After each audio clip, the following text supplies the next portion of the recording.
Hey guys, what's up? I bet you've all had those pesky hiccups before, right?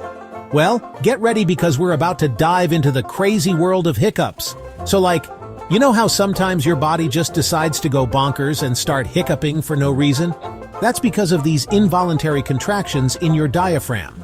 And get this, there are some weird things that can trigger these hiccup attacks, like eating too fast, guilty as charged, getting super excited about something, or even when the temperature suddenly changes. It's like your body's saying, "Whoa, slow down there, buddy," and decides to hiccup in protest. That's crazy. It's almost like your body's playing a prank on you, but instead of a whoopee cushion, it's using your diaphragm. Okay, so now that we know why these annoying hiccups happen, let's check out some ways to get rid of them. You've probably heard of holding your breath, right? Well, that actually works sometimes. Or you can try chugging water like you're in a water drinking competition, or even swallowing a spoonful of sugar like Mary Poppins.